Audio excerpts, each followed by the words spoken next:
Damn, this just makes my Friday right here. How y'all doing? Good. So good to see you guys. So good to see you guys. Woo-hoo. I'm your host Elizabeth Vi, and you're watching ACE News number 24. The first day of spring has finally come. So this week we have a spring joke. How excited was the gardener about spring? So excited he wet his plants. Mr. Clausey and Middleton's most recent podcast includes a fellow junior and will be in the description below, so make sure you take a listen. Alright everybody, spring break. It's in a few weeks from April 5th to the 9th. Alright seniors, a reminder to check Google Classroom on the 2021 seminar. And don't miss out on some scholarships and information from Miss Ochoa, the Great. Today in history. In 1963, the federal penitentiary of Alcatraz Island on San Francisco Bay closed. From 1934 to 1963, it served as a federal prison for some of the most dangerous civilian prisoners and was known as the Rock. In 1965, more than 3,000 civil rights demonstrators led by Martin Luther King Jr. began a march from Selma to Montgomery, Alabama. This lasted from March 21st to the 25th and became a landmark in the American Civil Rights Movement. It resulted in greater numbers of African Americans participating in politics and the government at the local, state, and national level.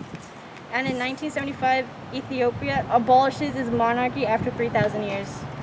This week's figure we chose for Women's History Month is Diane Judith Nash. Born on May 15, 1938, she is currently 82 years old.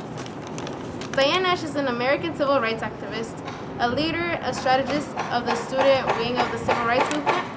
She was involved in integrating lunch counters through sit-ins, the Freedom Riders, the Student Nonviolent Coordinating Committee, and the Salem Right to Vote movement. Diane Nash became one of the most esteemed student leaders and organizers of the time. Here's a quote of hers. There is a source of power in each of us that we don't realize until we take responsibility. ACE News, special correspondent Mr. Clausey here. CG in the house. Big Cody, I'm going to show you why it's so awesome that kids are back on campus. We had an issue with the sawdust coming off the saw, spraying all over the place, not getting in the dust collector. Nothing satisfies that like a can of Diet Dr. Pepper.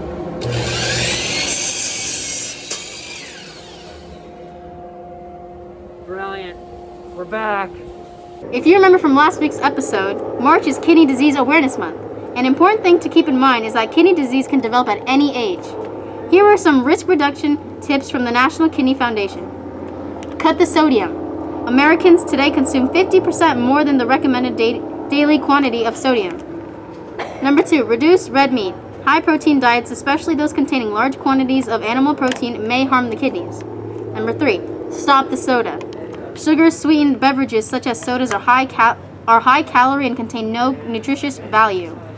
Number 4, pass on processed foods. Crackers, potato chips, deli meats, cheese spreads, and instant potato mix are all examples of processed foods that are high in sodium, which can have negative effects on kidneys. Number 5, slow down with sugar. An overdose of sugar can lead to diabetes and obesity, which are linked to kidney disease. According to kidney.org, approximately 90% of those with chronic kidney disease don't even know they have it. So for more information, we put more websites on statistics, symptoms, and what it means to have kidney disease in the description below. And that's the end of this week's episode. I hope you have a good rest of your week, and thanks for watching ACE News. That was good. High protein diets. High protein diets. Suns up, buns out. Is it going? Yep. Okay. No, do you hear the play? Right now. And that's the end of this week's episode. Oh, She wait, says no. Plane. Yeah. It's spiky. Gio! Say hi for the camera! It's been that long, huh? Okay. I'm gonna go. So all those people that were in environmental club or What the hell?